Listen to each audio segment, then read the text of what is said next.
Bom dia, coragem, estamos em um momento aqui histórico, né? Tanto para a educação à distância, e aí a Unicamp, a Faculdade de Educação da Unicamp, professor Gilberto, professor Ivan, toda a organização estão de parabéns, mas nós não estamos aqui isolados, né, do nosso país que está passando um momento ímpar, né? Absolutamente diferente, talvez, de tudo que a gente já viu até hoje. Por enquanto, nós vamos nos concentrar no momento histórico educação à distância. Depois que a gente sair do seminário, a gente discute outras coisas, né?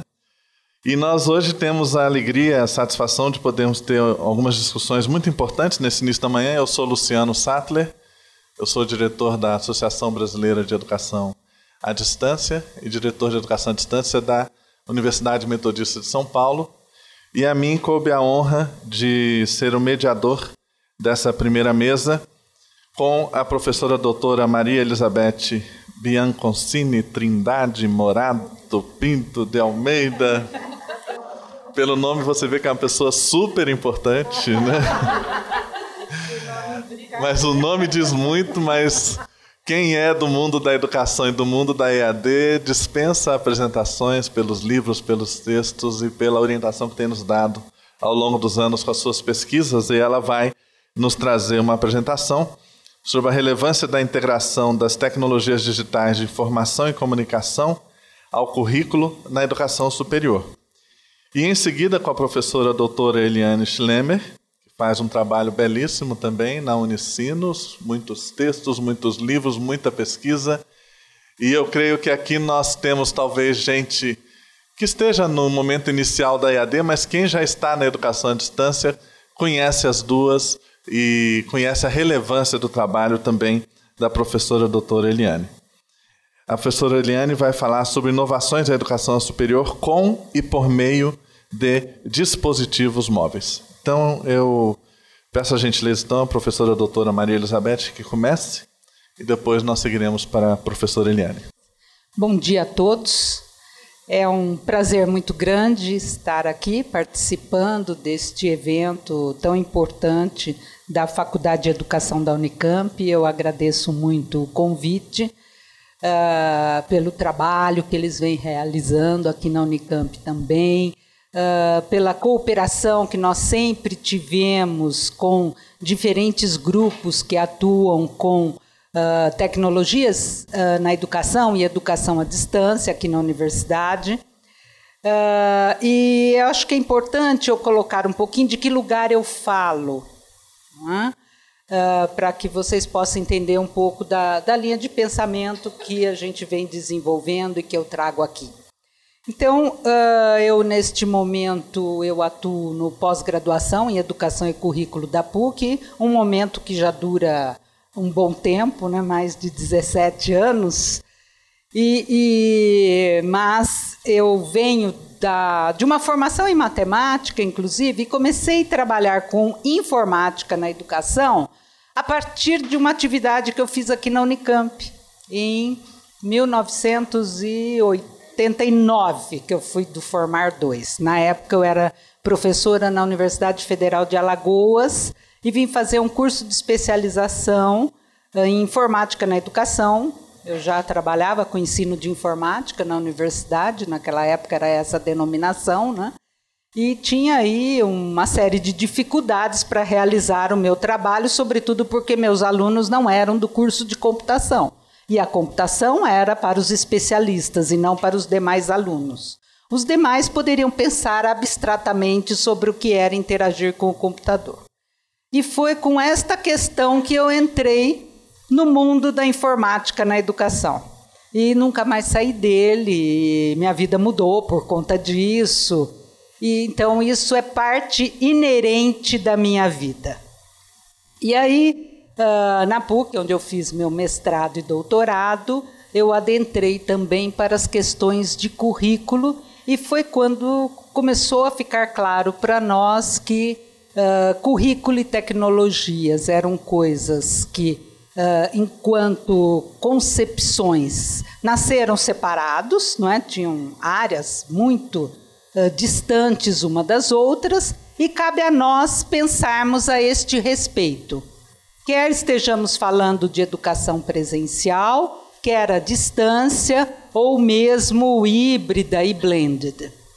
Então, estas são as ideias que estão permeando hoje o meu trabalho e que têm ajudado e fundamentado mesmo o nosso caminho, tanto de pesquisa como de formação de educadores e de novos pesquisadores. E então, quando eu fui convidada a falar sobre a relevância da integração das tecnologias ao currículo na educação superior, foi assim uma ideia muito feliz e que eu gostei muito e fiquei ruminando o que é que eu iria falar e, de repente, me foi pedido um PowerPoint, eu fiz e eu acho que isso aqui é algo assim muito muito provisório, porque as ideias continuaram pululando na minha cabeça. E então aqui eu já até comentei, que nós vamos falar por 30 minutos e aí eu paro, não termino. Assim, porque acho que é importante dialogarmos com vocês. E espero dar conta das principais ideias ao falar nisso. Bom, o que a gente está querendo aqui, Primeiro, explorar esse potencial da integração das tecnologias e o currículo, trazendo, sobretudo, a educação superior, focando a educação superior, mas isso realmente está implícito em outros níveis de educação. Mas algumas experiências que eu vou comentar com vocês são experiências da educação superior. E analisando também alguns avanços, novas perspectivas para essa integração. Espero dar conta, pelo menos, de passar por cima de tudo que eu estou trazendo e podemos continuar essa discussão em outros momentos.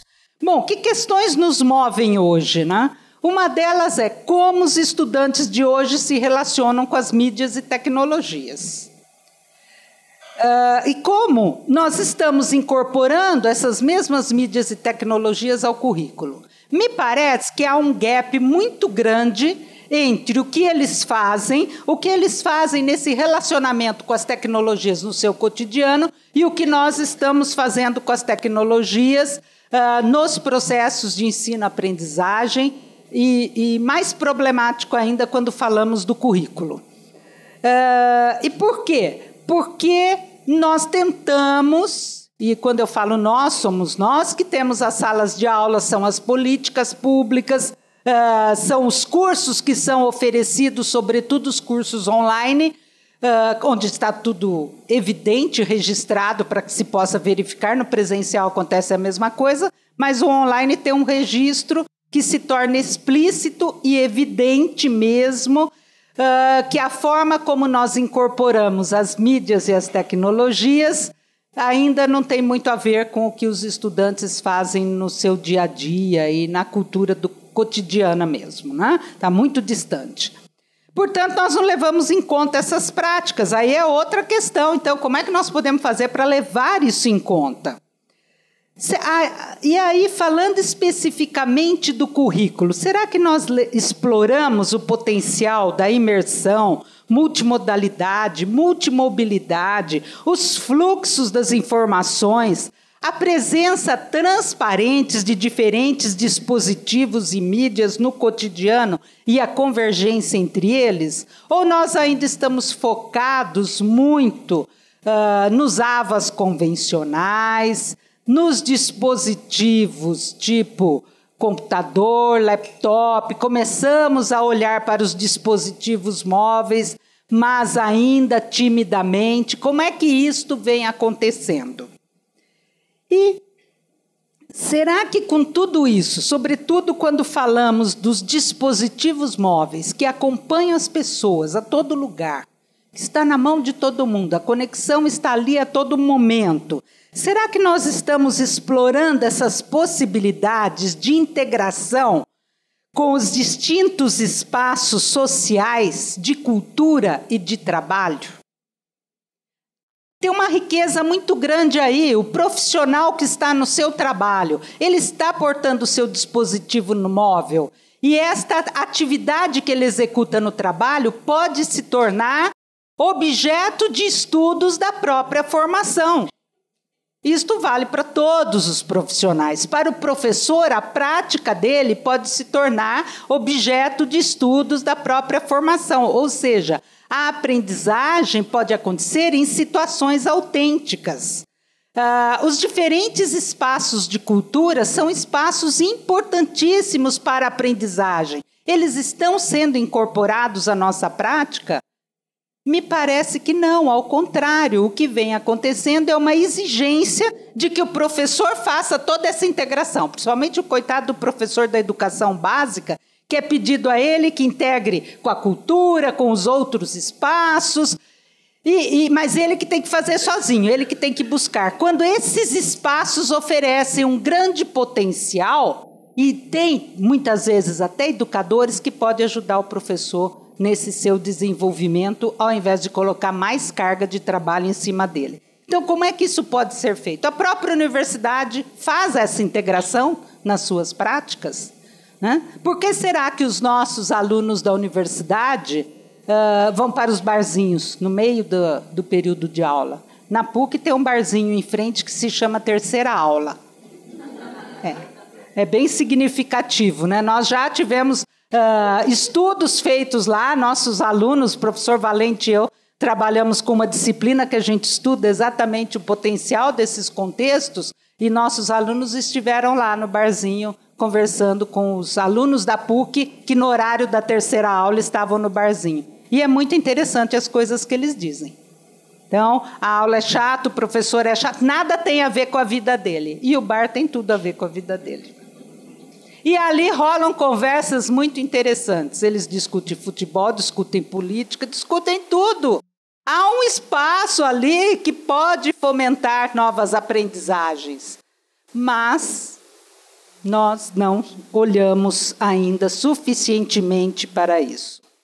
Bom, mas para enfrentar essas questões, o enfrentamento delas implica em analisar o currículo que importa na cultura digital. Será que é o currículo como lista de conteúdos? Que currículo é esse? E aí, o currículo que importa não é só o currículo enquanto substância mesmo, naquilo que ele se constitui, mas é na concepção de currículo. Pensar também, né, sobre as contribuições e as mudanças advindas dessa integração entre o currículo, as mídias e as tecnologias. Porque quando caminhamos efetivamente para esta integração, isto provoca muitos conflitos. Muitos conflitos porque a mudança vai para além da prática pedagógica, além da sala de aula. Ela interfere no cotidiano do próprio departamento, no cotidiano da própria escola e chega a bater no próprio projeto pedagógico da instituição. Ou, em última escala, chega nas políticas públicas da educação. Portanto, são mudanças muito maiores do que o professor dá conta de fazer. Sozinho ele não as fará. Bom, e também temos que analisar o potencial de integração entre esses espaços sociais, culturais e educativos para a criação de contextos autênticos de aprendizagem. Analisar este potencial de integração é fundamental para que possamos estabelecer essas integrações. Ora, falar sobre isso significa repensar no próprio conceito da tecnologia, que hoje nós não a consideramos mais como uma mera ferramenta ou um mero suporte para os processos educacionais, mas sim como instrumentos da cultura. E como instrumento da cultura, ela estrutura o nosso pensamento, o nosso modo de fazer, de se relacionar, de aprender, consequentemente, estruturam o currículo. Quando falamos de integração currículo e tecnologia, tem um outro currículo que vai se desenhando. Não digo que ele é melhor, que ele é pior, isso vai depender de como é feita essa integração, mas ela interfere no currículo. Bom, mas o currículo, essa interferência é independente da concepção de currículo. Agora, conforme ela seja, ela pode ser as próprias propriedades que a tecnologia tem, ela pode nos propiciar uma nova visão de currículo, como currículo que é reconstruído na prática social pedagógica. Então, você tem um currículo planejado, um currículo prescrito, mas este currículo ele é reconstruído na prática pedagógica, que é também uma prática social. E esta concepção, então, se nós pensamos desse jeito, como currículo que é reconstruído na prática social pedagógica, ela vai interferir nos modos de interação e produção por meio das mídias e tecnologias. Ou seja, se eu achar que o currículo é estável, eu vou utilizar as tecnologias para desenvolver um currículo estável, pré-definido, mais fechado. Agora, se eu considero este currículo que é reconstruído na interação entre todos, ele vai levar em conta as experiências, os conhecimentos prévios, sem ignorar, claro, os conhecimentos também sistematizados, conhecimentos científicos que devem ser trabalhados. Bom, e aí então nós concebemos lá no nosso grupo de pesquisa e temos trabalhado muito com essa ideia de web currículo. E o web currículo não é apenas a informatização do conteúdo curricular, nem a digitalização apenas dele. Ele até pode também fazer uso disso, mas ele é mais que isso. Ele é uma integração entre as propriedades constitutivas das tecnologias. Então, que propriedades são essas? São as propriedades de propiciar a interação multidirecional, o fazer e o refazer constante, a autoria, a colaboração, ou seja, é uma concepção de currículo aberto, dialógico e construtivo. E mais do que construtivo, é reconstrutivo. Porque também não é deixar que tudo vá para qualquer lado, não é isso. Não se ignora a intencionalidade pedagógica, mas trabalha-se com ela e não apenas sobre ela. Bom, aí quando vamos então nessa concepção de web currículo, claro que tem uma ideia aí de currículo que é integrado, que é integrador, que é reconstruído pelos sujeitos, portanto, ele tem uma perspectiva de aprendizagem ativa. E para nós, e aí sobretudo como educadores e pesquisadores, não só pesquisadores numa perspectiva da pesquisa acadêmica, científica, que nós fazemos na pós-graduação, na graduação, mas a pesquisa naquele sentido do professor investigador da própria prática, ele tem aí nessa integração um grande potencial, porque quando você está trabalhando com essa integração das tecnologias, nós temos todo o registro dos caminhos epistemológicos traçados pelo estudante no processo de aprendizagem. Por meio desse registro, é possível entender as dificuldades do aluno, por onde ele andou, por onde ele não andou, e também compreender como é que eu posso fazer uma intervenção adequada que atende aquele aluno. É nessa perspectiva que o ensino personalizado é muito importante, e não só na disponibilização de um conjunto de materiais didáticos digitais. Claro que disponibilizar material didático digital é importante, mas o que é que o aluno faz com ele? Por onde ele caminha? O que é que ele escolhe? Por este processo, ao analisar este processo, eu consigo identificar qual que é o potencial do aluno, o que ele precisa, o que eu posso fazer para ajudá-lo em seu desenvolvimento e em sua aprendizagem. E claro que aí também as produções desenvolvidas são importantíssimas, né?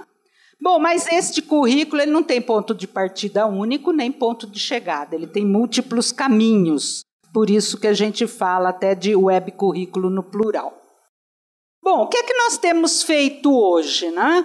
Na nossa sala de aula do pós-graduação, e nos últimos anos eu tenho compartilhado uma das minhas disciplinas do pós, eu faço 2 quase todo semestre, e numa delas eu tenho o prazer de compartilhar com a colaboração do professor Valente.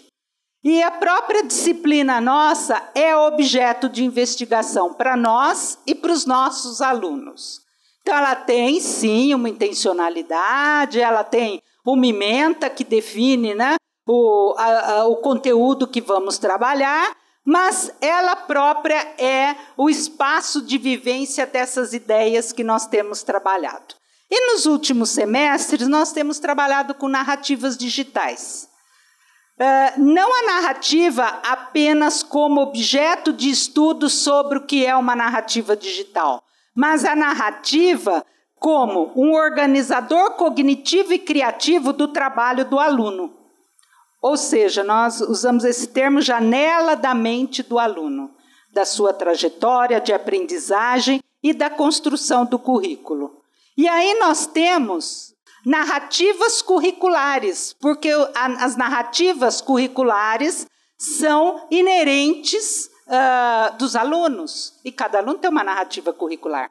Mas quando nós fazemos a análise das narrativas dos diferentes alunos, nós podemos identificar o que há em comum, o que é convergente, o que é específico de cada aluno e conhecer, então, qual foi o currículo real desenvolvido na prática com aquele grupo de alunos. E realmente ele nunca é exatamente igual ao previsto.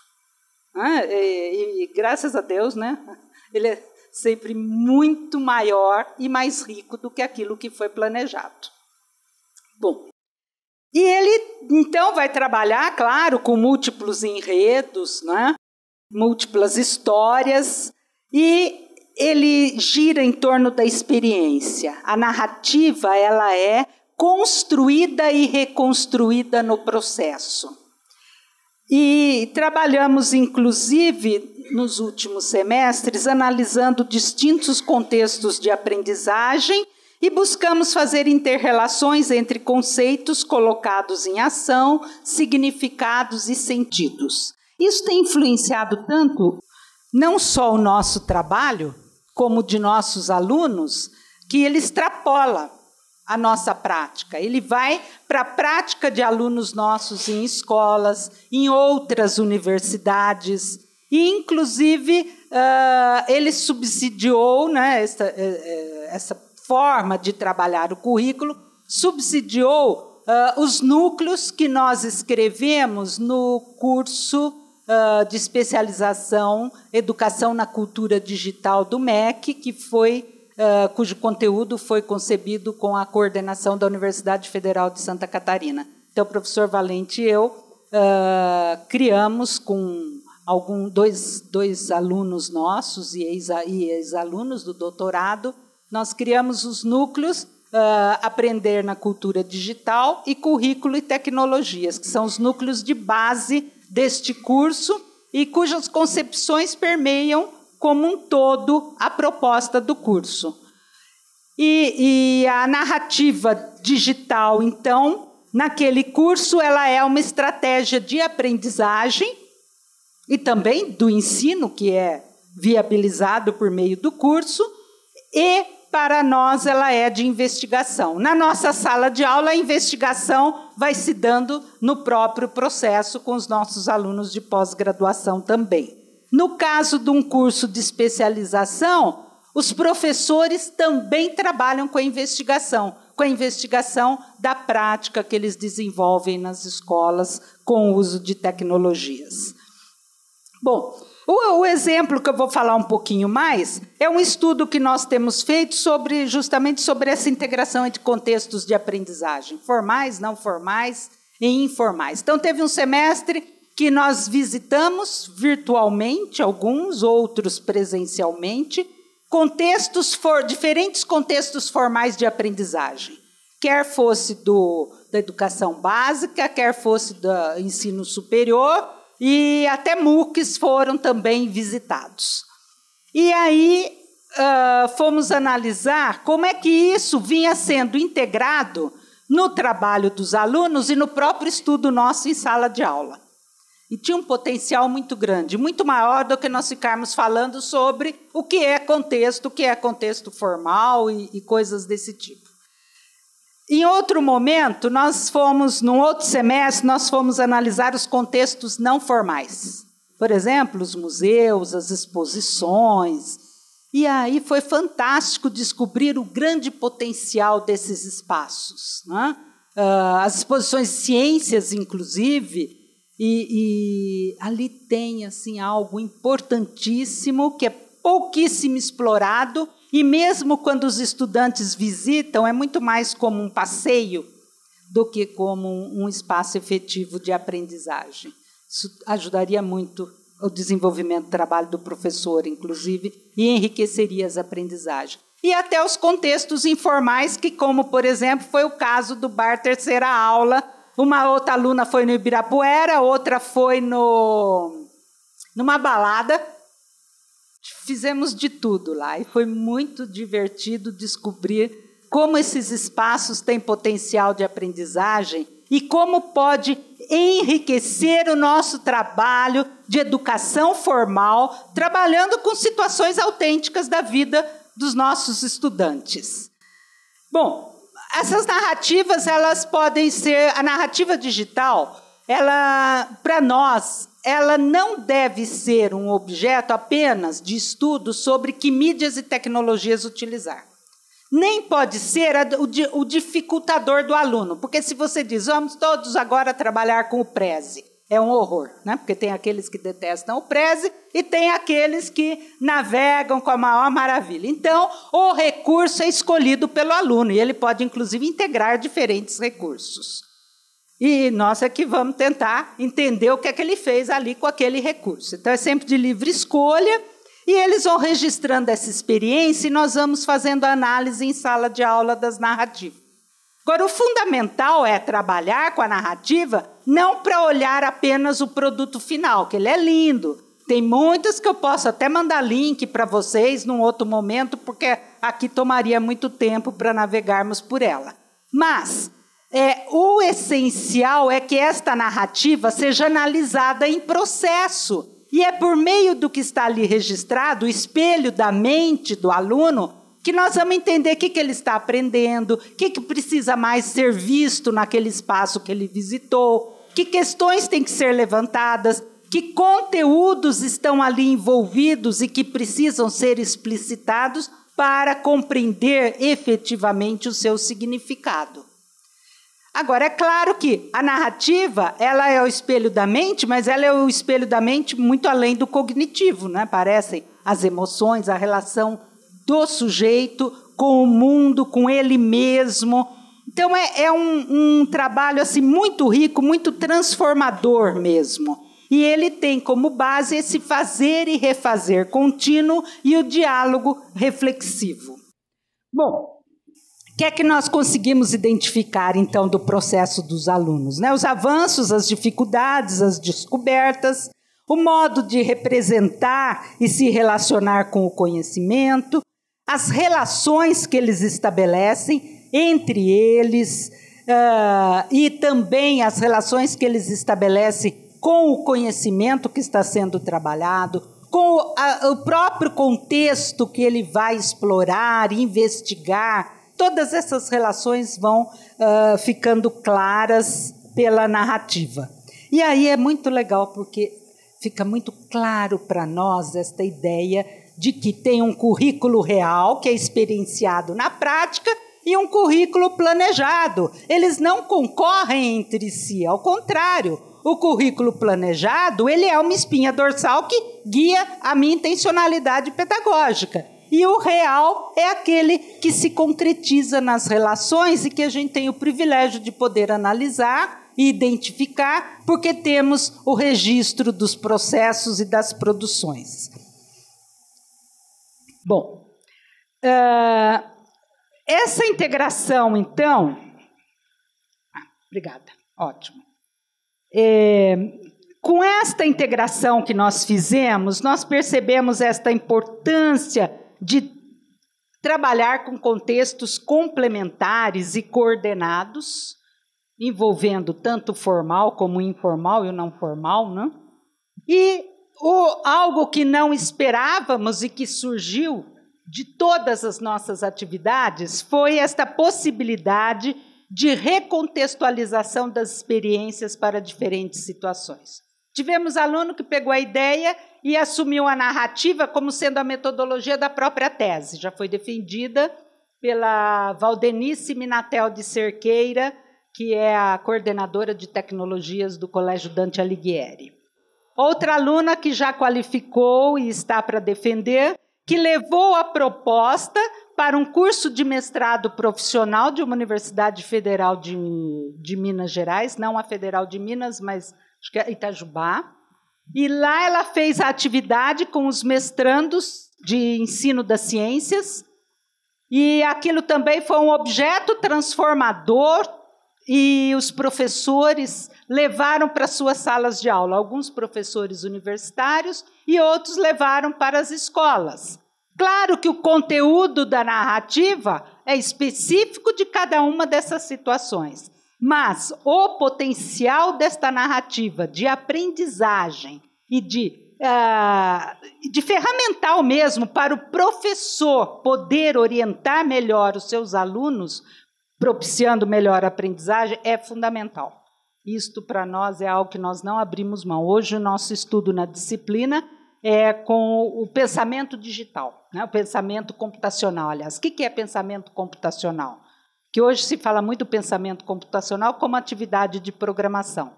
A nossa questão é até que ponto a narrativa também envolve e propicia o desenvolvimento do pensamento computacional, sem que se faça uma programação explícita com comandos específicos ou articulando objetos, tudo isso. Quer dizer, ele vai articular objeto, mas é uma outra perspectiva de trabalho.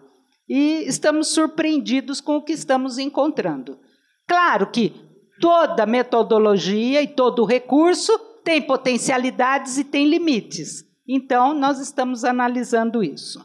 Mas nós temos uma observação já das pesquisas que fizemos e das nossas próprias práticas, que contextos formais, seja de que nível for, focados no currículo fortemente prescritivo, têm dificuldade para incorporar o potencial de aprendizagem oferecido pelos outros contextos. Não é? E aí ele limita muito a prática do professor, aquilo que foi planejado. Bom, mas nós temos também, para fechar, algumas coisas boas no cenário, né? O próprio PNE, e advinda das políticas públicas, conscientemente ou não, lá nós temos brechas. O próprio PNE, ele fornece orientações para superar esta dicotomia que vivemos por muito tempo entre educação presencial e à distância. Ele orienta para uma educação flexível, voltada para a centralidade do aluno, portanto, aprendizagem ativa, que utiliza todos os meios disponíveis para a sua formação. Isso está lá no PNE. Então, a gente tem que trabalhar com essas brechas que temos hoje na própria legislação. Implícito, tem uma ideia de que há uma convergência do PNE com a cultura digital emergente na sociedade em rede. E ele direciona para a convivência com a diversidade de contextos e de necessidades formativas.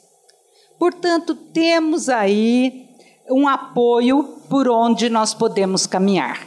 Agradeço muito a atenção de vocês e fico à disposição para podermos dialogar. Muito obrigada.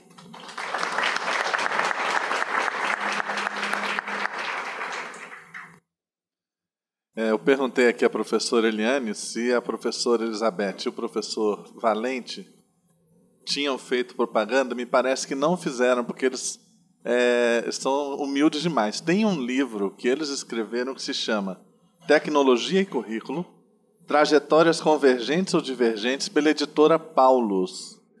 Eu diria que é obrigatório para todo mundo que está aqui, não ganho comissão. Mas quando eu li esse livro em 2012, para mim foi uma luz, assim que se abriu a clareza e a profundidade dos assuntos como são tratados ali. Então é um livro pequeno, mas é aquele que nós poderíamos dizer que é um pequeno grande livro, viu? Compre que você vai se aprofundar nisso que foi aqui apresentado. É muito bom. Então nós vamos passar então a palavra à professora Eliane Schlemmer para a sua apresentação. Então, primeiramente, um bom dia a todos. É uma satisfação e uma honra estar aqui, né, conversando com vocês. Agradeço o convite do Gilberto. Né. O que eu vou apresentar para vocês é resultado de um grupo de pesquisa, que se chama GPDU, Grupo de Pesquisa em Educação Digital da Unicinos, vinculado ao programa de pós-graduação em educação, no qual eu sou pesquisadora, vinculada à linha de pesquisa, educação, desenvolvimento e tecnologias. Bom, a minha apresentação ela vai muito na linha do que o professor John falou ontem, né, e do que a Beth colocou aqui.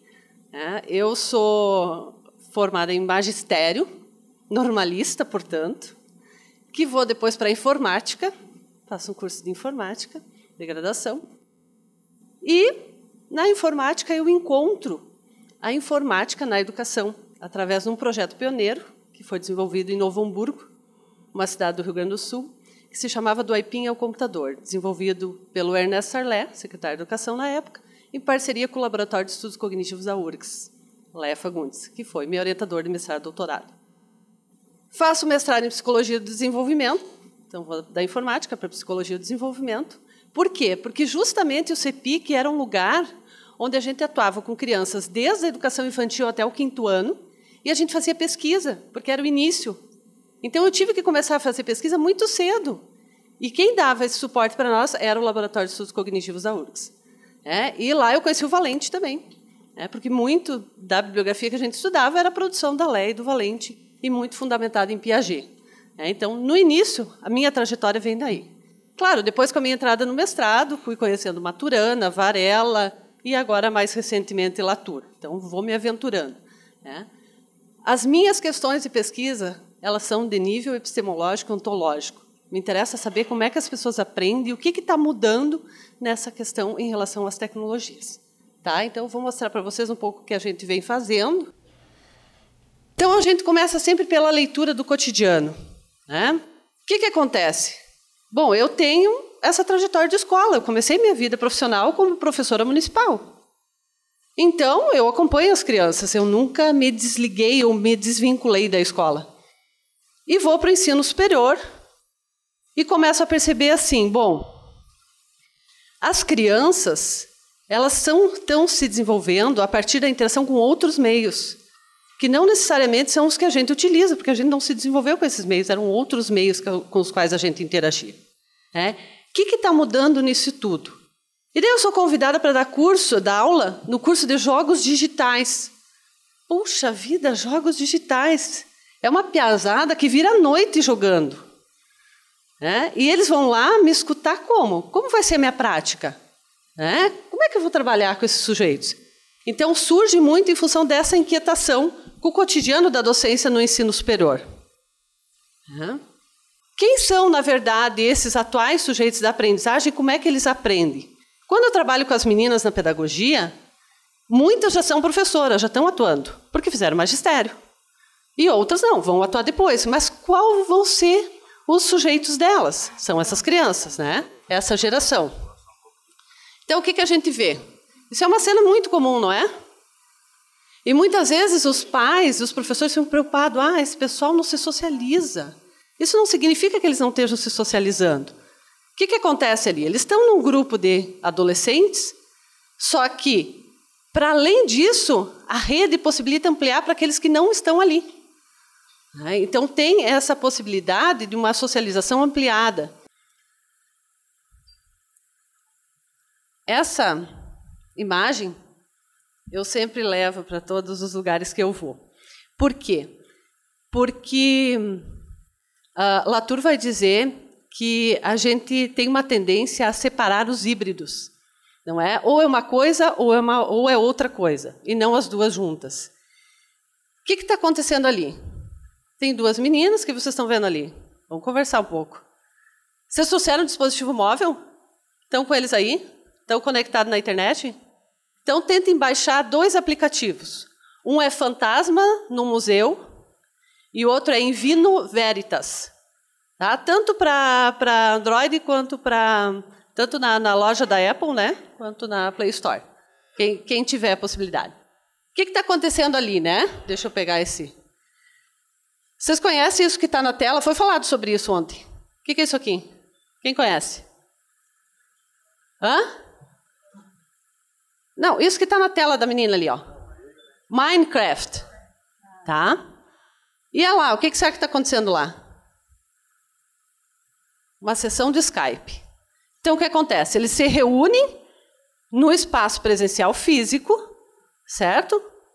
Para jogar e ampliam para quem? Eles jogam online, então aqui tem várias crianças construindo ao mesmo tempo, e ampliam a comunicação com o Skype, porque no Minecraft tu não consegue falar, não se comunica por voz. Né? Então, nós estamos falando de um hibridismo.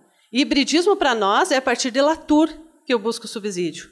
Certo? É o híbrido quanto à natureza e quanto às culturas. Então, aqui, tu tem diferentes tecnologias sendo utilizadas. Isso significa que essas crianças deixaram de viver e interagir com os meios analógicos? Não. Elas não vivem numa cultura analógica também? Vivem. E vivem numa digital.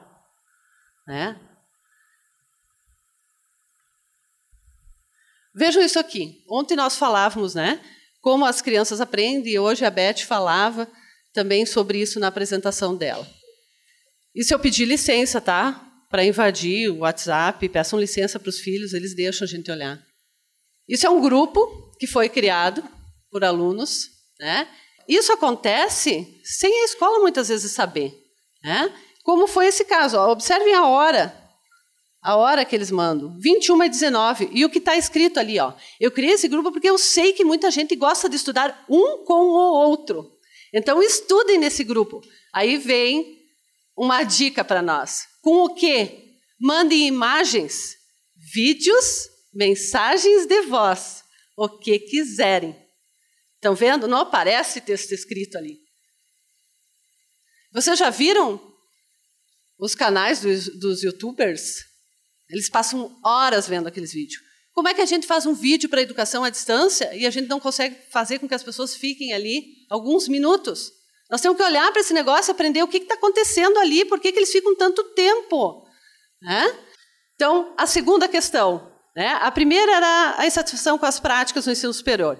E a segunda é a percepção desse distanciamento entre as práticas pedagógicas que a gente desenvolve na educação superior e a forma como os sujeitos aprendem, considerando os meios com os quais vão interagir.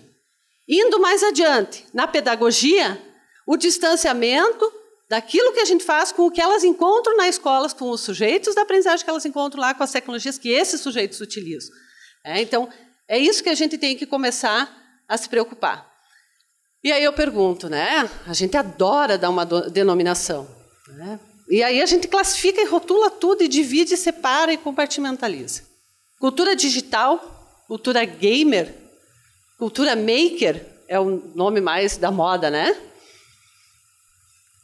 Eu gosto muito do André Lemos, que ele vai dizer assim, que existem 3 princípios básicos que permitem identificar se um sujeito ou uma instituição está na cultura digital. O primeiro deles é a liberação do polo emissão. O que significa isso? Só eu estou falando aqui. Né? E daí, quando eu pedi para vocês interagir, vocês ficaram um pouquinho tímidos. Essa é a nossa lógica, não é a lógica das crianças. Não é essa a lógica. Por isso que eles não aguentam ficar 4 horas sentados ouvindo a gente falar. Primeiro é liberação do polo emissão. Segundo é conexão. Tem conexão? Tem rede. Eu posso ampliar meu espaço para longe dessa sala aqui, para além disso? Poxa, se eu tenho essas 2 coisas, eu posso reconfigurar minha prática. Certo? Agora, se eu não tenho, o que acontece? Vamos adiante. Aí vem a pergunta. Como é que essa cultura, né, que a gente estuda tanto tempo já, pelo menos a cultura digital, né? A gamer e a maker não tanto, mas a cultura digital sim. Como ela tem contribuído para a gente pensar as metodologias e as práticas que a gente vem desenvolvendo no ensino superior, na educação superior, né? Primeira coisa que a gente vê é isso, não é? Indiferente do nível de ensino. E aí, a gente está aqui falando em dispositivos móveis. Eu estou com 2 aqui, ó. Pedir para vocês, trouxeram? Baixem aí, se tiver conexão boa, né? Essa é uma outra coisa que a gente vê muito, não? E às vezes os professores ficam indignados com isso. E os games?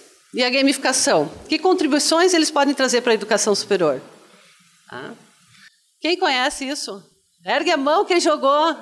Pac-Man, Pitfall, ó, viu? Então, a gente começa nos games por aí, né? Na verdade, nos jogos antes, jogos de tabuleiro, né? Tudo isso tem mecânicas e tem dinâmicas específicas. Mas essa é a nossa porta de entrada nos games digitais, eletrônicos. Então, eu gosto muito da Murray, que ela vai dizer assim, que os games e a gamificação, eles permitem 3 coisas que são fundamentais. A agência, né, do sujeito, ele é ator, ele está em ação o tempo inteiro. A imersão, que o Romero falou muito bem ontem, né, e a transformação. Além disso, uma das coisas fundamentais, eles conseguem ajudar a gente a transformar informação em experiência. Né?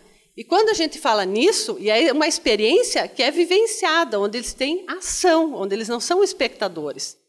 E aí a gente fala em desafios, a gente fala em missões, a gente fala em estado de flow, que tem um psicólogo húngaro, que se chama Mihaly Csikszentmihalyi, né, que vai falar desse estado de flow, que é aquele estado em que o sujeito, então, se deixa levar. Né? Ele esquece tudo, ele entra e esquece do mundo.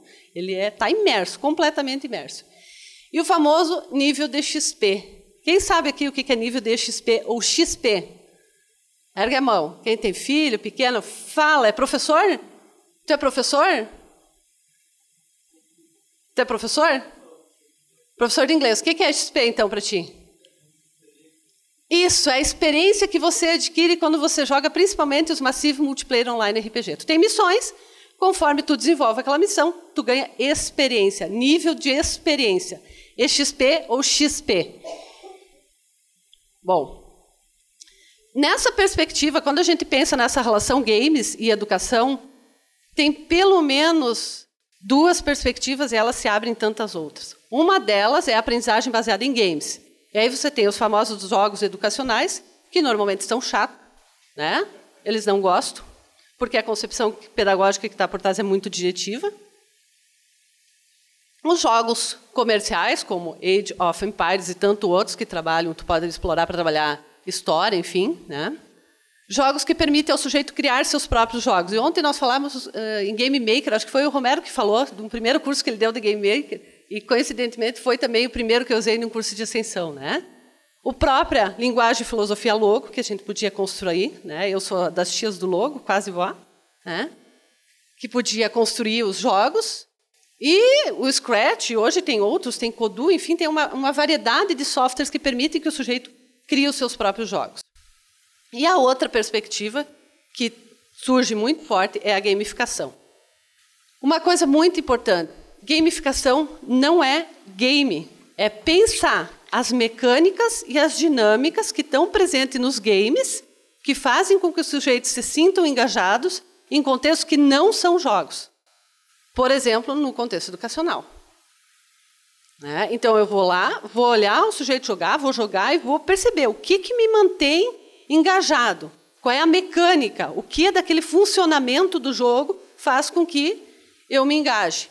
E que dinâmica cada mecânica produz, né, que proporcione que eu continue ali. E isso eu vou tentar usar numa outra perspectiva, né, no caso nosso da educação. Bom, aí tu tem 2 questões. Uma é o que se chama pontos, medalhas e o quadro de ranqueamento, que é considerada a casca de uma experiência em jogo. Por quê? Porque é rápido, simples de fazer e barato. Pouco efetivo. Né? Por quê? Porque é a perspectiva da gamificação enquanto persuasão. Do ponto de vista pedagógico, para nós, é a concepção empirista, a teoria comportamentalista. Então, tudo depende do que a gente quer. Não estou fazendo juízo desse valor nesse momento. Então, vários aplicativos que a gente usa hoje em dia, o próprio cartão de milhagens da TAM, das companhias aéreas, trabalham com essa perspectiva de PBL, né? Que não é Problem-Based Learning, por favor. Aqui um exemplo, Foursquare. E a outra, que é onde a gente vem investindo mais fortemente em pesquisa, é a que se baseia em enigmas, desafios, missões, descoberta, empowerment em grupo, né? O empoderamento em grupo. E aí a gente pensa, não na gamificação enquanto persuasão, portanto, não numa concepção empirista comportamentalista, mas sim a gamificação enquanto construção colaborativa e cooperativa do conhecimento. Quem conhece? Quem joga? Quem já jogou? Poucos, né? Para que a gente possa entender esse universo, eu sei que às vezes é complicado para nós somos de outra geração, mas a gente precisa jogar com os filhos, com os netos, com os sobrinhos, para poder entender por que aquilo engaja tanto e o que na verdade eles aprendem, como eles aprendem ali. De outra forma, a gente não vai conseguir entender isso de fora, olhando, lendo, né?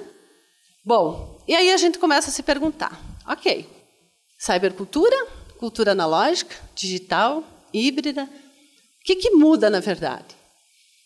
Esses sujeitos não deixam de conviver no espaço presencial físico, né, de frequentar esses espaços, museus, só que junto com isso tem toda a questão tecnológica. Essa imagem é do ARG. ARG é Alternate Reality Game, que a gente desenvolveu no Museu de Ciência e Tecnologia da PUC.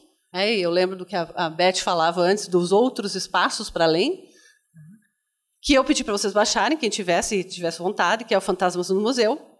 Então, qual foi essa proposta, né? Existe um simpósio brasileiro de games, SB Games, que esse ano vai acontecer em São Paulo, não me lembro, não é na Mackenzie, não me lembro onde é que é. Mas, enfim, é em São Paulo.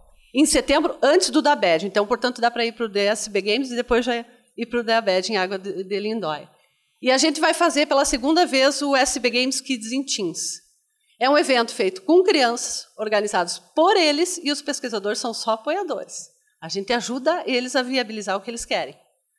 E foi muito curioso quando a gente fez no ano passado, em Porto Alegre, pelo seguinte, a gente começou a conversar com eles, e, bom, como é que nós vamos fazer o evento de abertura? Quem nós vamos trazer para falar? Olharam para nós assim, como assim quem vocês vão trazer para falar? Nós vamos falar. Nós estamos fazendo o evento é nosso, nós vamos falar. Vocês podem trazer alguém para conversar conosco, mas é nós que vamos abrir o evento. Simples assim. Criamos um grupo no Facebook para discutir com eles. Esquece, eles estão no Snapchat. Eles estão em outro lugar. Ali não, entrou a mãe, a tia e meu querido bonitinho da tia, fofinho. Eles não querem mais saber daquele negócio no Facebook. Se foram. Tá? Quem sabe a gente faz oficina dos jogos que vocês gostam de jogar para os pais e para os professores. Não vai funcionar. Eles não têm o mínimo interesse. Eles não querem aprender. Tá? E daí eu me fiz autocrítica, não só como mãe, como professora também. Quantas vezes a gente usa essa mesma desculpa em relação a eles? Não, eles não têm interesse. Eles não querem aprender. Bom, o evento aconteceu, foram 1.400 inscritos, e dentro do evento eles tiveram a ideia, já que nós estávamos no Museu de Ciência e Tecnologia, de fazer um jogo dentro do museu. A narrativa que eles propuseram era dos fantasmas do museu. Então, no início era para criar vários fantasmas, que tem um joguinho de cartas lá dos cientistas, e o objetivo era as crianças realizar os experimentos e ajudar esse cientista a perder a memória do experimento, realizar os experimentos, ajudar ele a achar a memória para ele poder deixar o museu em paz.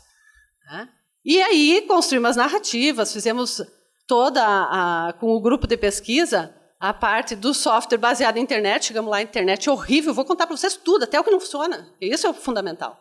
Internet, conexão ruim, resultado, tivemos que mudar a solução tecnológica, fomos para a Unity, daí por isso que vocês podem baixar o aplicativo, não depende de internet, e a narrativa foi toda construída por eles. Eles foram construindo e foram desenvolvendo esse processo. Bom, e ali é esse mapinha, com aquelas canetas de luzinha. Então, tinha os 3 andares do museu, eles tinham que achar onde é que estavam as experiências, ir até lá, realizar o experimento com realidade aumentada, aquilo ali, que vocês estão vendo ali no chão. Como é que chama aquele negócio dos caça-fantasmas que eles largavam por aí? Como é que é o nome desse negócio que fantasma larga? Me ajudam? Espectro, ectoplasma. Então, onde tinha um ectoplasma, significa que tinha um fantasma ali. E com o dispositivo móvel, eles iam, e aparecia, então, no caso ali, o do Einstein, em realidade aumentada, e eles podiam, então, conversar e interagir com esse cientista. Eu vou acelerar, porque senão... E como é que a gente pode, então, construir estratégias didático-pedagógicas que possibilitem aos sujeitos viver essas experiências? O que a gente tem desenvolvido? Em 2012 e 2001, eu trabalhei com teorias de aprendizagem, e teorias de aprendizagem é brabo, né? Porque a gente trabalha as clássicas e olha lá, né? Quando se fala em Piaget, teoria dos estágios, e veja bem, por ali. E aí a gente começou a pensar, bom, tem a teoria ecológica de Bronfenbrenner, tem a biologia do conhecer, a biologia do amor, do Humberto Maturana. Tem a cognição enativa, a cognição inventiva, do Varela. Tem o conectivismo.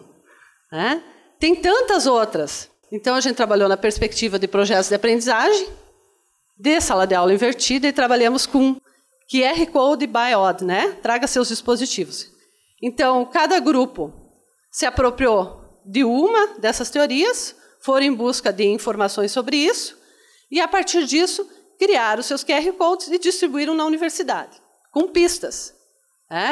Então, discutiam primeiro, num grupo que a gente criou no Facebook, e ali eles distribuindo os QR Codes pela universidade. E foi muito engraçado o movimento que isso produziu nas outras pessoas, porque basta ter um QR Code que a pessoa quer ver o que tem, E daí aquilo problematizava. Aí que você sabe que um teórico, lá na década de 30, falou que se aprendia dessa forma, quem será que é esse cara? Ia dando pistas para as pessoas ir procurando.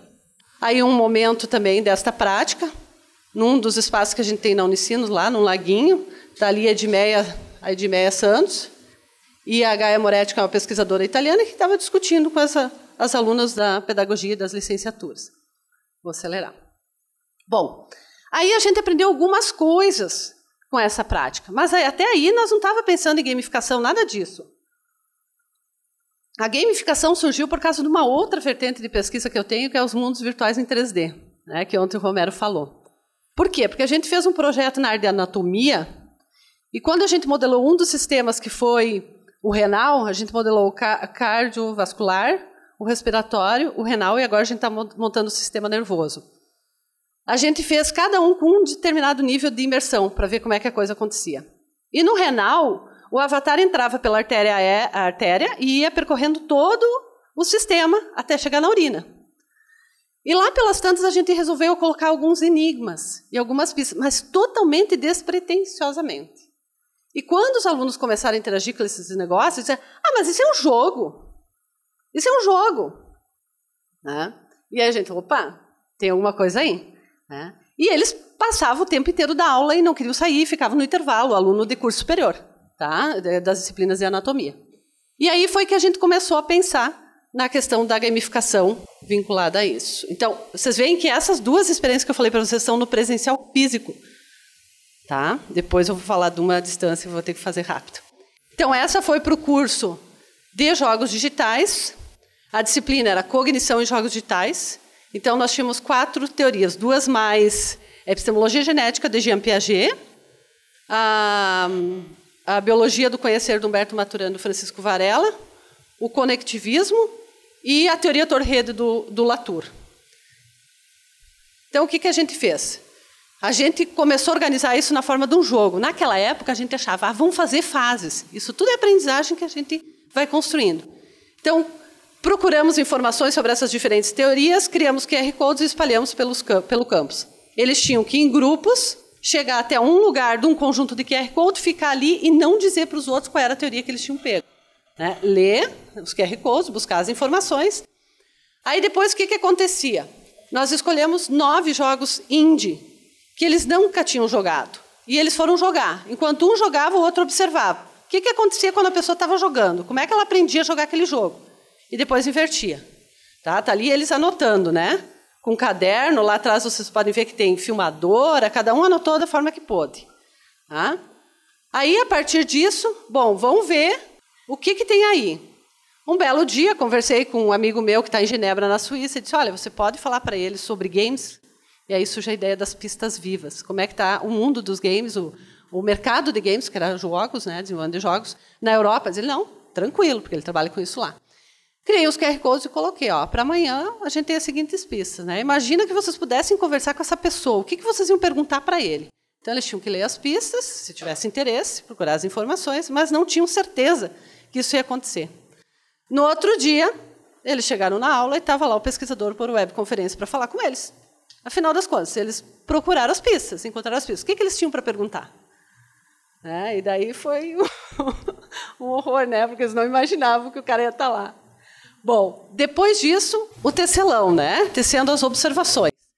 Então, lembra daquela observação que eles fizeram dos colegas e depois deles mesmos jogando, para ver como é que as pessoas aprendiam a jogar? Então, cada jogo tinha um grupo e tinha um nome. Então, eles tinham que ir para o quadro escrever o que era recorrente no que eles observaram nos colegas e neles e o que era divergente. Então, foi se constituindo um quadro. Disso surgiu um modelo. Você sabe, o pessoal da informática adora um frame, né? Framework.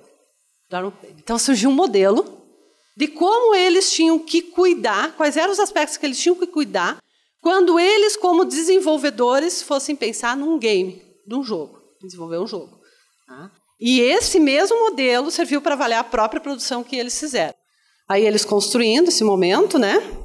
Depois o ator construindo os concepts do jogo, ali é um jogo de tabuleiro, vou acelerar. O cartógrafo mapeando o caminho, então aqui a gente começou a usar o método cartográfico de pesquisa e intervenção da Castrup, que é uma pesquisadora nossa do Rio de Janeiro, da Federal. O método cartográfico de pesquisa e intervenção ele baseia muito na biologia do conhecer do Maturana. E nós estamos tentando ou buscando adaptar ele como prática pedagógica intervencionista, e tem funcionado muito bem. Então aqui a gente começou a experimentar isso. Depois eu vou contar uma outra história para vocês. E aqui a construção do mapa. Aqui era um jogo de cartas, né, um card games. Tá ali, eles confeccionaram as cartas, tudo. Esse era um jogo do mobile, de geolocalizado. Né?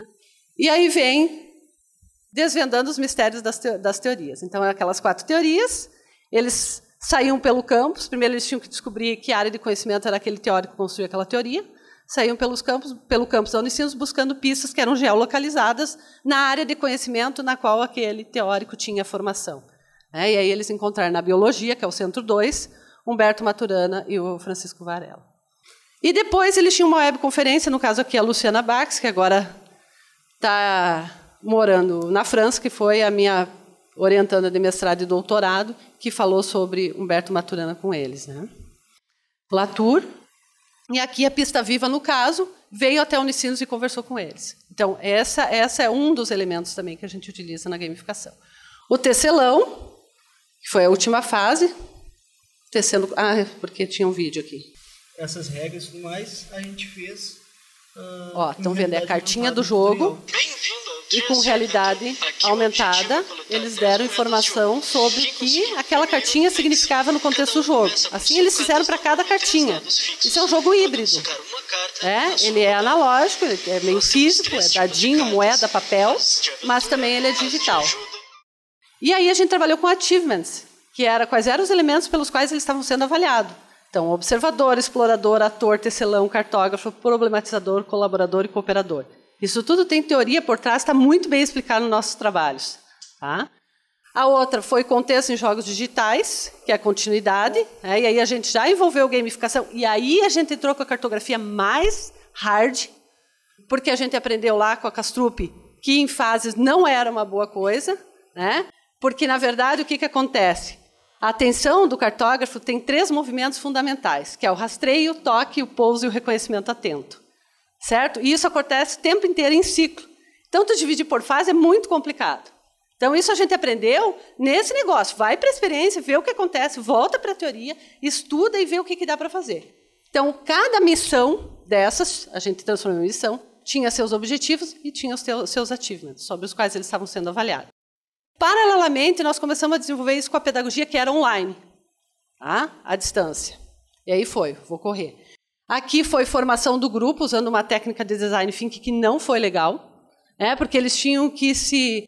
é muito importante, essa disciplina eu dava junto com um dos coordenadores do curso de jogos digitais. Isso é muito interessante do ponto de vista da formação docente, que é uma forma muito mais efetiva de você conseguir trabalhar com os professores. Nós ficamos primeiro, a cognição foi com um professor, o professor Fernando Marçom, e aqui com o Vinícius. E a gente aprendeu muito um com o outro. Né? Bom, aí os alunos aqui eram em diferentes contextos, alguns que eles escolheram, Trabalho dos meninos, eles tinham que mesma lógica de buscar as pistas, né? Aqui era o grupo que resolveu trabalhar, construir um jogo sobre diálogo interreligioso. Então, eles foram ter uma conversa com o nosso vice-reitor, que é o padre José Ivo, que estuda isso. Um dia eles chegaram no quadro, tinha só isso aí. Eles tinham que achar nós, onde nós estávamos. Né? Foram pelo campus e chegaram onde nós estávamos, que era um outro espaço dentro da universidade que eles nem sabiam que existia. Tá? E lá conversando sobre protestos participativos populares, bem atual, né? Então, uma pesquisadora nossa lá, com o chimarrão na mão, bem gaúcho, discutindo sobre isso com eles, porque é um dos grupos. O outro era acessibilidade, vida sobre rodas, então com uma cadeirante. E aqui um momento de apresentação por videoconferência para que as pessoas dos contextos pudessem estar presentes. Aqui o BR-Aid, que era de impostos. Esse que é reivindicações, que era aquele protesto participativos populares. Vida sobre rodas. E o Believe, que era o diálogo interreligioso. Essas foram as produções deles. Rapidinho na pedagogia. Ensino e aprendizagem no mundo digital, 2004-1, 2, 5-1, 5-2. Os 2 anos, 4 semestres. Primeiros 2 anos, metodologia só projetos de aprendizagem a partir da referência da Léa Fagundes. 2015, junto com o contexto, a gente entra mais com a gamificação. Bom, proposta inicial, tinha uma narrativa. Imaginem, que a escola está um caos, a gente não sabe mais o que fazer, estamos numa profunda crise de valores, as crianças usam games, nós não usamos, a gente não sabe como chegar perto, então toda uma narrativa que envolvia eles no jogo. E eles eram o reino da virtualidade real, eles faziam parte desse reino. Então eles seriam as pessoas que poderiam olhar para a escola e ver quais eram os problemas e de que forma eles poderiam contribuir para solucionar esse problema. Analisar o cotidiano. Vou correr. Já foi, meus? A gamificação, que a gente trabalhou. As mecânicas, usamos Massive Multiplayer Online RPG, então método cartográfico, narrativa. Eles se estruturaram em clãs. Aqui está alguns deles, só de 2005-1. Isso eu terminei o relatório de pesquisa agora. Rastreio na escola, vendo qual era a escola, qual era a realidade, certo? Depois buscando as pistas, encontrando as pistas vivas, conversando presencialmente com as pistas vivas, no caso aqui Story Games era história. O toque, então, a interação delas quando elas vão mais efetivamente, para a teoria. Trabalho no grupo, rapidinho. Na página que a gente tem, o POUS, ou seja, quando elas efetivamente então, começam a trabalhar os primeiros povos com as crianças, na escola. Então, durante a formação inicial, o desafio delas era ir para a escola, analisar o cotidiano e propor uma solução e desenvolver durante o semestre. Ou seja, não é terminar. Porque, gente, tecnologia evolui muito rápido. Eu não posso pensar que depois que elas se formarem, elas vão dar significado para aquilo. Tem que ser ali. Então, o que elas desenvolveram, aqui já uma pré-apresentação, e aqui o que aconteceu na escola. Passar rapidinho. Crianças de uma escola rural do município de Bom Princípio, interior do interior. Pesquisa na internet sobre os povos. Criação dos QR Codes, olha os livros, tudo ali, dispositivo móvel, direto. PA todo online, Trouxeram tudo que era jogo de trilha que eles tinham para analisar quais eram as mecânicas e as dinâmicas, por que eles gostavam de tal jogo e não de outro. Confeccionando o jogo, escolheram fazer o logo do Windows. Então, cada parte do logo era um povo, um dos povos. Construção das dicas. Olha o sotaque. Eles jogando o que eles fizeram já. Os bicos dá pra falar também? Ou perguntando? Avança assim pra trás.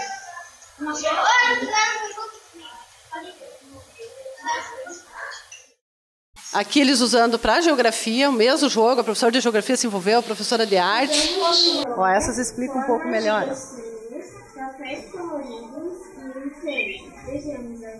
Usamos as cartelas para fazer perguntas e dicas. Também utilizamos uma escada.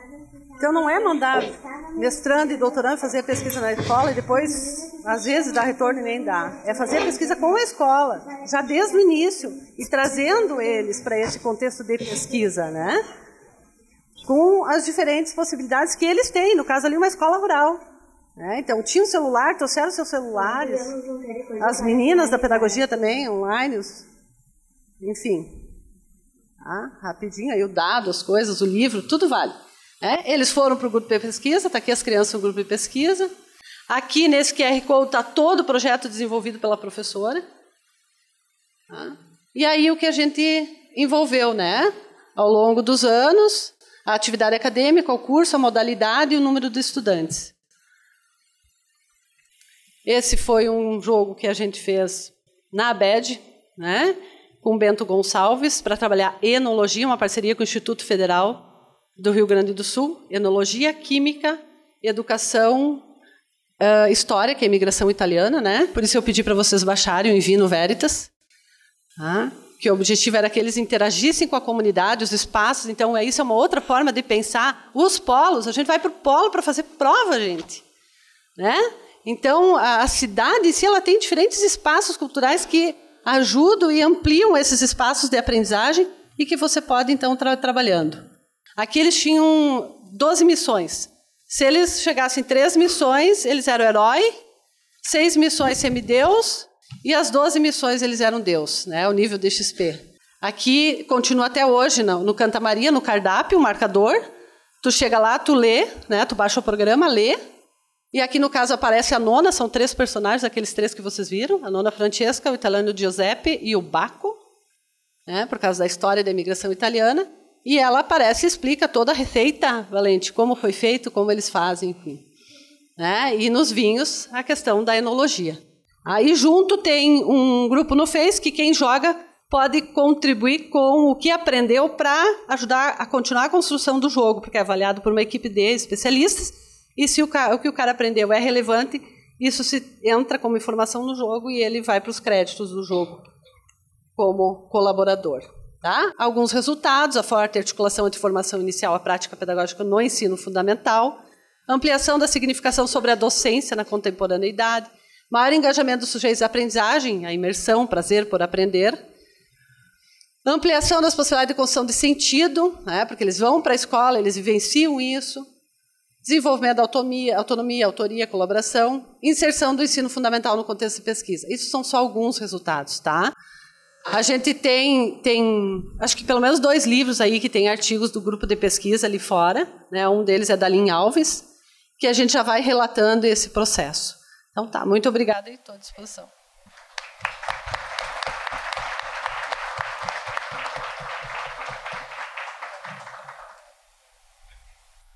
Atenção. O Ministério da Saúde adverte: participar de palestras sobre AD pode gerar crise. Crises existenciais, inclusive. E assistir uma palestra com a professora Eliane, no meu caso, eu me sinto tão atrasado, mas tão atrasado. Eu sabe que assim, você entra numa crise, que você fala, não, tem que correr muito, né? Porque, primeiro, que é uma pessoa de uma inteligência muito privilegiada, né? E uma pesquisadora de ponta no campo da educação consegue juntar prática, intervenção, preocupação, compromisso social com a escola e ainda consegue sistematizar o que ela faz. Isso leva a gente realmente, não se preocupe que a crise, se você conseguir trabalhar bem e for no terapeuta amanhã, você vai conseguir superar e isso vai gerar coisas boas aí na nossa trajetória, né?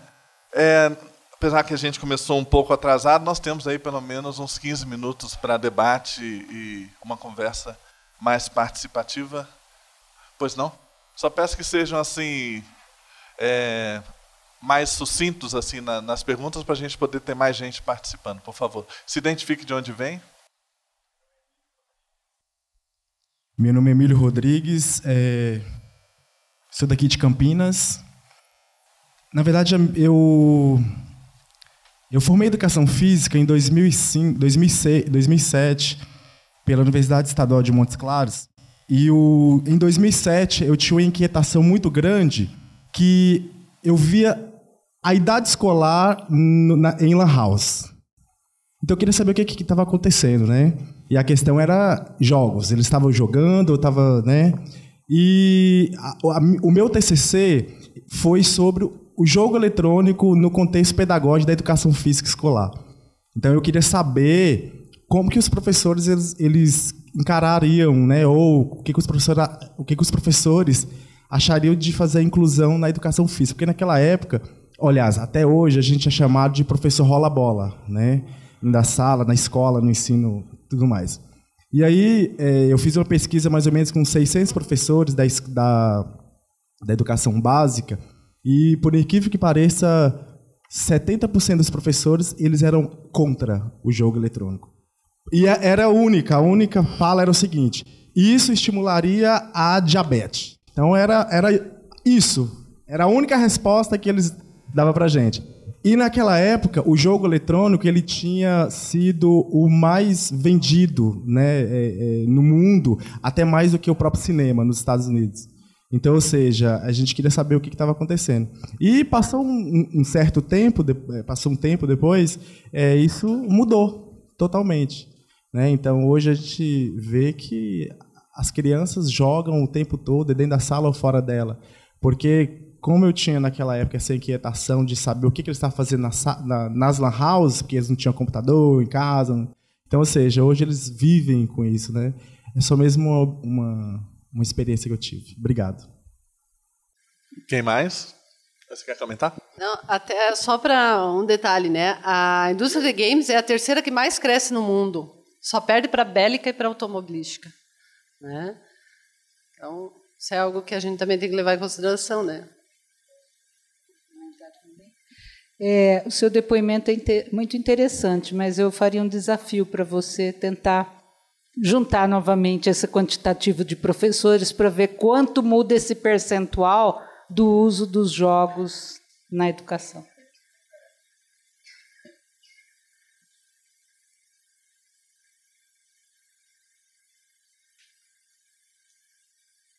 Um de cada vez, por favor. Alguém desse lado aqui? Acho que o pessoal assustou.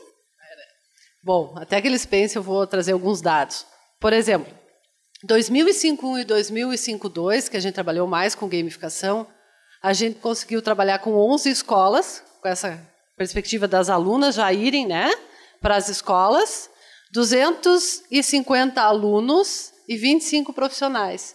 Então, aos pouquinhos, a gente vai fazendo aquele trabalho de formiguinha, né? Porque o que acontece? Essa escola, por exemplo, de Bom Princípio, que a professora é a Bruna, porque era um grupo de crianças que iam até lá, né? Os professores e a direção já estão totalmente contaminados. Eu era expert em jogos na época, então a gente jogava. Ali naquela época a gente era o Wii Fit. Então estava o tênis, né? Então a gente levou para as salas e fizemos uma sala e montamos o Wii Fit lá, mostramos a evolução dos jogos eletrônicos, mostramos o que o jogo eletrônico estava fazendo, não só na questão da saúde, como também na educação. E nós montamos várias salas com o Wii Fit montado, com tênis, vôleibol. Então, ou seja, hoje está totalmente ultrapassado o Wii Fit. Então, né? Todo mundo sabe o que é o Wii Fit? É um console de game, né? Como tem o PlayStation, que é o mais famoso, né? Também tem o Wii, tem o Xbox. E o Fit é um programa, né? Tu tem até a balança que tu pode comprar e que você fica, a câmera pega o teu movimento e você faz o movimento mesmo. Tem as plataformas. Né? As plataformas, você joga tênis, você luta boxe, você faz uma série de exercícios. Então tem tudo isso. E hoje, ainda mais com essa perspectiva que o Romero mostrou ontem daquele game, não sei se você lembra, de um cara, né? Então o óculos te dá imersão e tu faz todos os movimentos. É como se tu tá lá, na verdade, não é como se, tu tá, né? Então, essa perspectiva de imersão, ela é muito forte. Mesmo para a educação física, tem muitas coisas hoje a partir do momento que tu libera a pessoa, e tem outros dispositivos, sensores e coisas que tu pode estar usando, né? Então, acho que tem algo bem interessante aqui, porque o nosso problema não está mais na tecnologia, no recurso. Alguns anos atrás, a gente reclamava, né? Poxa, mas é tudo tão limitado, queria fazer mais coisas. Hoje não. Hoje tem uma oferta aí de coisas que é fenomenal. Mas nós temos um desafio enorme, que é concretizar esta integração mesmo na prática, no currículo. E nós fazemos experiências muito interessantes e acompanhamos, acho que o que a Eliane apresentou aí é fantástico, né? Mas acho que nós temos ainda um desafio que é, quando saímos, o que fica? Não é? E aí, bom, em primeiro lugar, já aprendemos que não dá para fazer sem o professor. A gente faz coisas lindas. Deixa o professor de lado, como já foi proposto alguns anos atrás, né, e trabalha só com os alunos, que tudo acontece. Mas tudo acontece, mas na hora que nós saímos da escola, tudo para e nada fica, né? Não cria mecanismos ali de formar uma cultura ou deixar sementes, pelo menos. Então, além de criar as referências, que eu acho que essas experiências são fundamentais para criarmos referências, para que elas possam, né, continuar e se disseminar, nós temos o desafio de ir dentro da escola mesmo. Só que não é mais apenas formar o professor e deixar que ele faça as coisas. E na universidade também, mas é trabalhar junto o tempo todo. É trabalhar junto. E aí é fundamental as redes. O ano passado nós desenvolvemos um trabalho com escolas, nós tínhamos terminado o projeto UCA, e diversas escolas queriam continuar trabalhando conosco, e a gente não estava com fôlego ainda de assumir uma grande proposta, nada disso. Então, criamos uma rede de voluntários, né? Rede de pesquisa e colaboração universidade-escolas. 10 escolas do Brasil participaram, e cada escola que entrava em parceria com um pesquisador do nosso grupo. Então, tinha, por exemplo, Campo Grande, porque lá tem uma pesquisadora egressa do nosso programa que podia ser parceira da escola. No sul da Bahia também tinha, e assim foi. E, olha, o trabalho foi maravilhoso. Nós não fizemos um curso, nós criamos uma rede de trabalho conjunto, só online, né? Trabalhando com a ideia da comunidade de prática, e os alunos trabalhavam com os professores no desenvolvimento de projetos. As escolas, a maioria delas, tiveram greve ano passado, e o projeto não parou.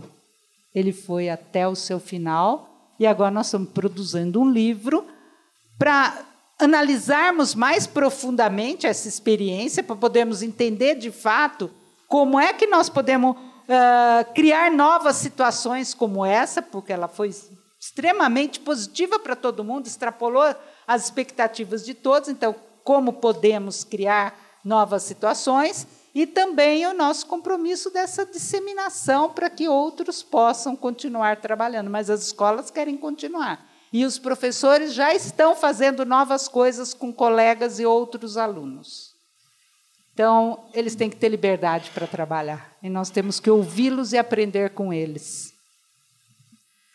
Na verdade, primeiro eu quero parabenizar ambas as palestrantes, porque foi muito elucidativo. Eu tenho gostado muito do evento, ontem, hoje também, e assim, cada um de nós, eu acho, que faz lá as suas reflexões, né? Se aproximando muito da realidade de cada um. A gente leva essas coisas para o cotidiano da gente mentalmente e começa a pensar. Eu tenho me desafiado muito, ultimamente, no ensino superior e em fazer essa integração de tecnologias. E as tuas reflexões, Beth, particularmente, e hoje, porque às vezes a gente diz cai a ficha, né? É legal quando cai a ficha, porque quando cai a ficha, alguma coisa acontece. Ouvindo você, eu gostei muito de 2 aspectos. Um deles é de que assim, não dá para jogar tudo nas costas do professor. E achei muito interessante isso. Assim, é lógico que a gente tem essa noção, mas se ouve muito isso. Precisa que o professor faça isso, que o professor faça aquilo, que o professor produza, que o professor edite, que o professor grave, que o professor faça tanta coisa. E vocês nos mostram que ele não precisa fazer isso sozinho, que ele pode se juntar numa rede e fazer, e que ele tem aí digamos assim, uma gama de possibilidades, né?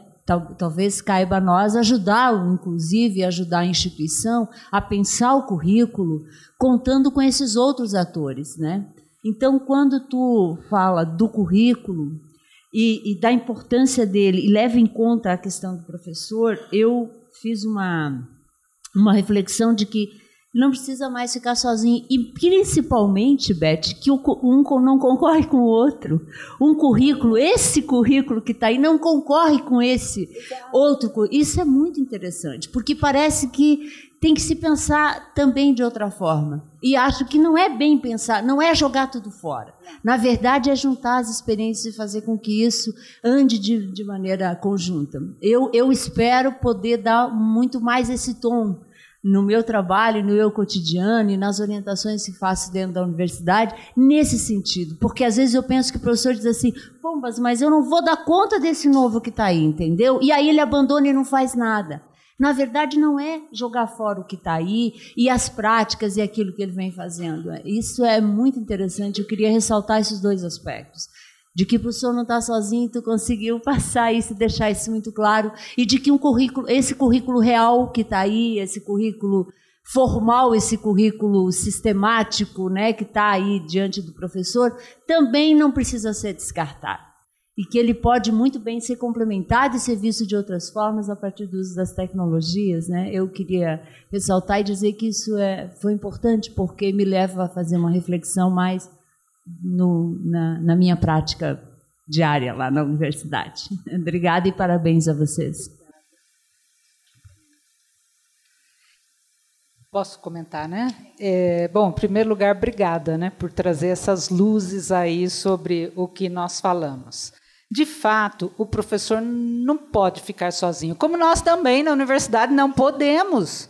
Como é que nós vamos falar de educação dentro só do nosso mundinho ali da universidade? Não dá. Tem que trabalhar sempre junto mesmo.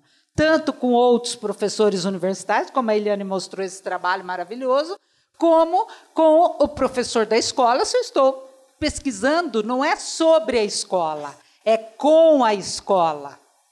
E tentando ajudar a escola a encontrar o seu caminho de mudança. Então, a gente tem que sair, né? É um exercício que nós temos que fazer. Sair do nosso lugar, daquele que teoriza sobre a educação, então é um lugar meio assim, todo poderoso, né? E trabalhar junto com a escola, entendendo que lá também se produz conhecimento, e eu preciso trabalhar com ele para poder entender que conhecimento é esse. Agora, em relação ao currículo, realmente, se nós propormos a destruição do que está aí, nós não vamos sair do lugar. Claro que tem muita coisa que não faz mais sentido, mas o caminho não é por aí. O caminho é da reconstrução a partir do que temos. Nós temos já muita coisa construída. A escola existe. A escola existe, não é de hoje, não começou com as tecnologias das quais nós estamos falando hoje. Então, é um esforço de reconstrução e de reconstrução conjunta. E, para isso, a gente tem que olhar para aquilo que já conquistou e não destruir o que se conseguiu até agora, porque não vai sobrar nada.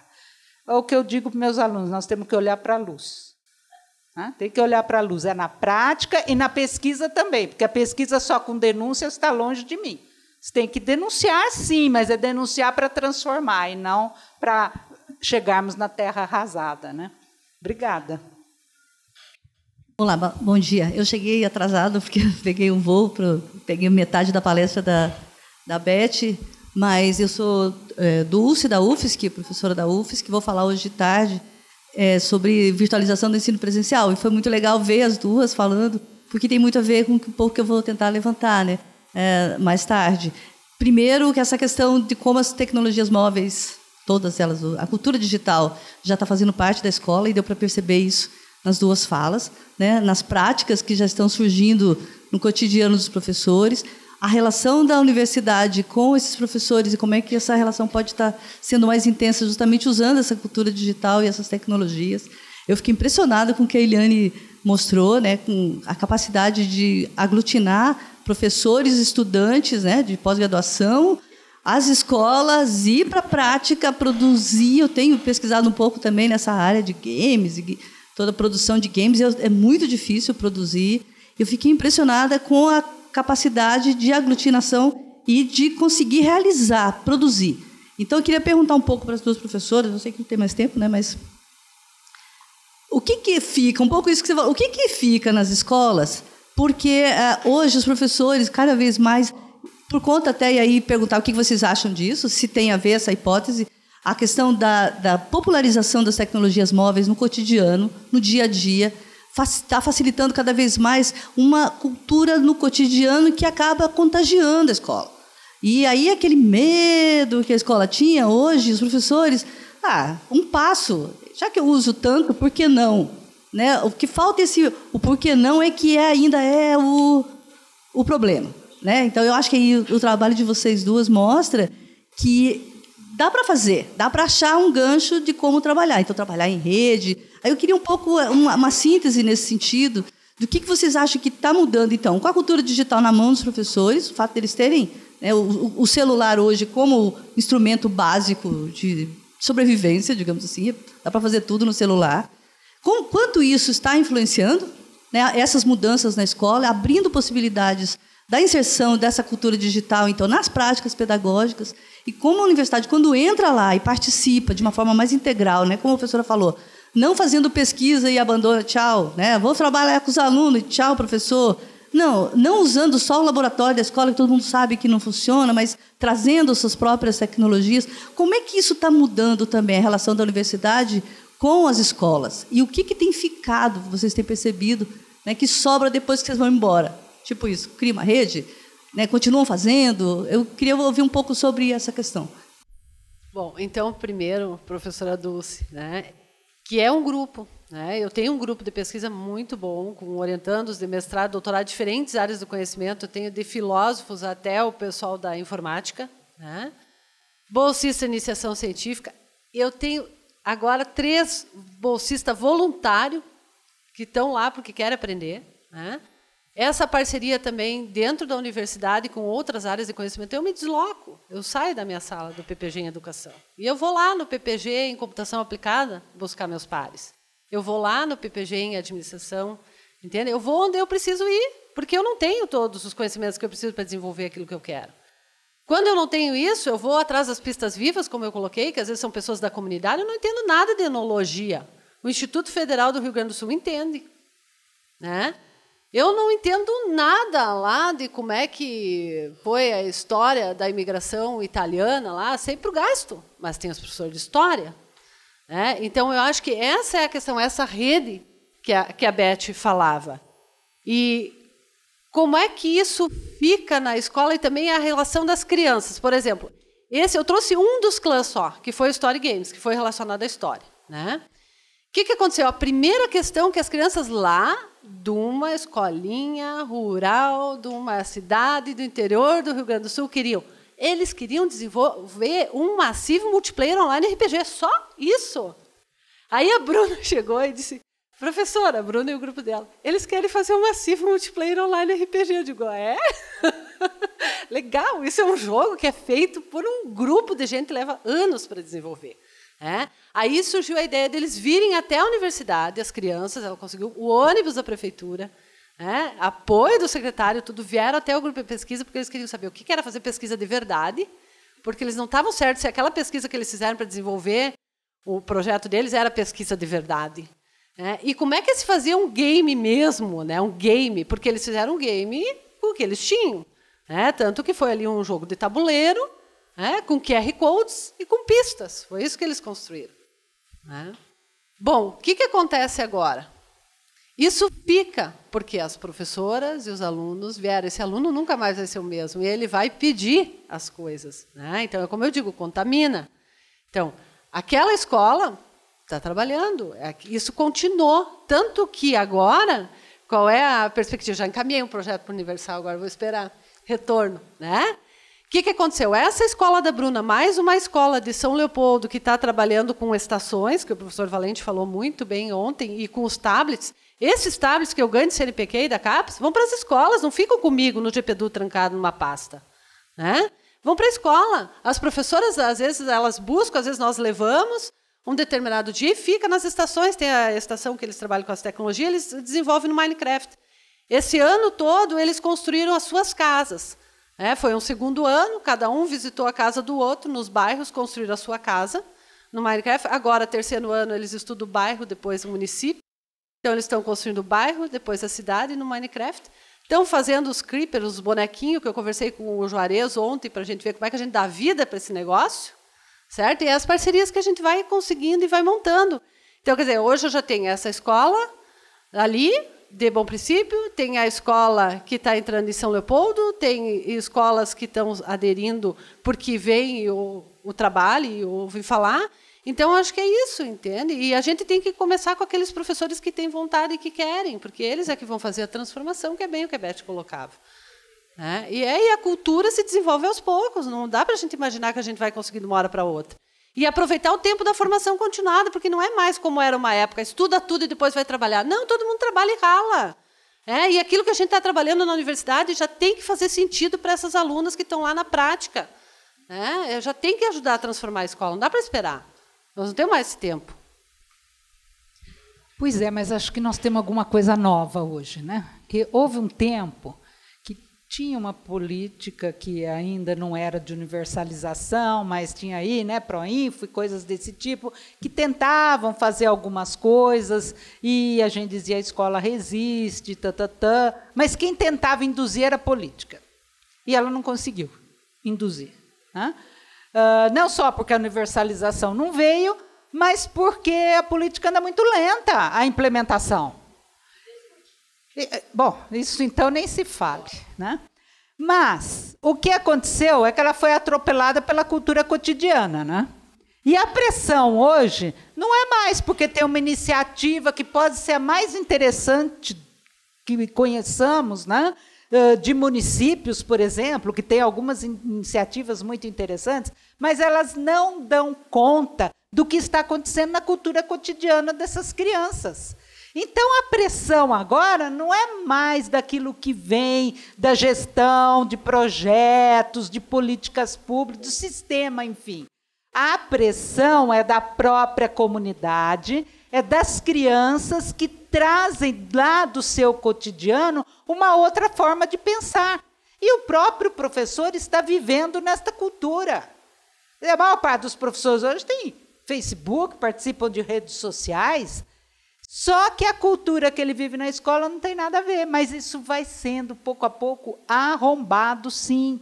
E não tem jeito, porque é uma pressão que vem da própria vida. Não é mais de sistema, não é nada institucionalizado. E tem um autor muito interessante que está estudando isso, que se chama Floridi. Ele é um italiano que trabalha na Universidade de Oxford hoje, e ele escreveu e alcunhou um tema que é Online Society. On Life Society. Ou seja, a sociedade está on life. E aí ele organizou, o primeiro escrito dele foi sobre Society on Life. E aí ele organizou, a convite da Unesco de Paris, um grupo que estudou, então, o que é a sociedade hoje, que está o tempo todo conectada, e tem uma produção que vocês acham no site da Unesco, que é o Manifesto on Life. E aí já é com diferentes autores que participaram desse grupo de estudos promovido pela Unesco em 2015. É muito interessante. Isso, inclusive, dá para a gente entender muito bem o que nós estamos vivendo agora, que tudo vaza. Né? Então, como é que fica a vida, os valores, como fica tudo isso hoje diante desse on-life? E nós podemos trazer isso para dentro da educação e fazer reflexões maravilhosas para compreender melhor onde estamos hoje e o que podemos fazer. Obrigada. Nós teremos uma pergunta do professor Valente, com ela e as respostas nós encerraremos esse momento. Bom dia a todos. Foi muito interessante a mesa no sentido que a gente está falando de integração currículo-tecnologia e elas estão acontecendo assim, quase que de maneira natural, né? Porque quando você faz a problemática, você cria essas limitações que você coloca para os alunos, eles saem fazendo e essa integração é quase que natural.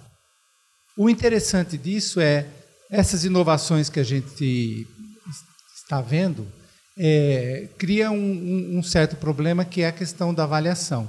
Né? E aí, no caso da Beth, a gente conhece porque trabalha junto, mas no teu caso, Eliana, como é que você avalia? Porque a gente pode cair naquela no mesmo problema que está acontecendo com os makers, né, que é só hands-on e não tem heads-in, né, não tem cabeça, não tem conceituação, não tem nada. A questão é, como é que você avalia o nível de conceitualização dos alunos, né? Como é que vai do fazer para o compreender? Então, fazer e compreender de Piaget. Perfeito.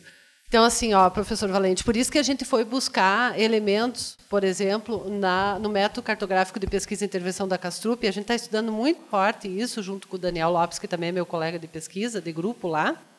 Como é que a gente pode buscar elementos ali para que a gente possa, via cartografia, melhor acompanhar esse processo e, no acompanhamento, você vai avaliando e fazendo a intervenção.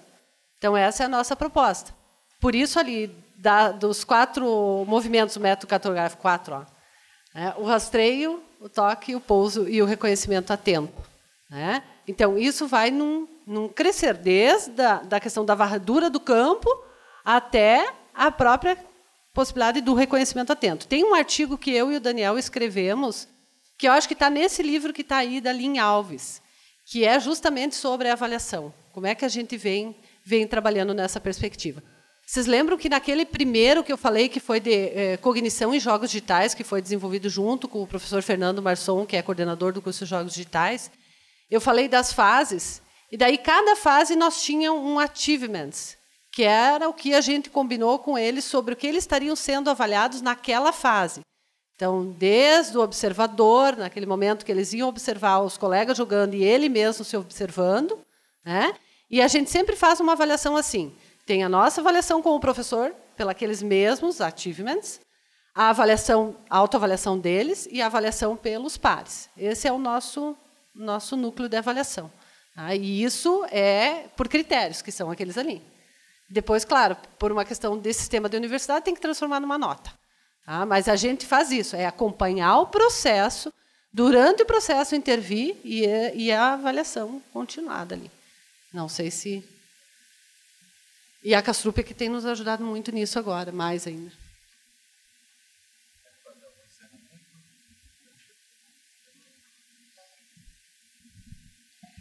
Bom, acho que mostrar, né, possibilidades de avaliações é muito importante. E publicar sobre isso para poder disseminar essas ideias. Porque nós não podemos enfrentar essa pedagogia dos exames que aí está, né, sem mostrar outras possibilidades. Então, isso é fundamental. Mas mais importante ainda que eu vejo numa iniciativa como essa que nós estamos aqui hoje, é essa possibilidade de diálogo. É por meio do diálogo que nós vamos encontrar saídas. Não é no confronto. Não é o diálogo, o encontro, colocar ideias para fora, divergentes, inclusive, e nesta convivência, nessa solidariedade, nós encontraremos saídas. Caso contrário, nós morreremos na praia mesmo, né? Porque não conseguimos sozinhos superar a situação em que se encontra a educação em todos os níveis, e não é só no Brasil. Mas quem sabe o Brasil da crise possa encontrar alguma solução que ninguém ainda encontrou. Obrigada.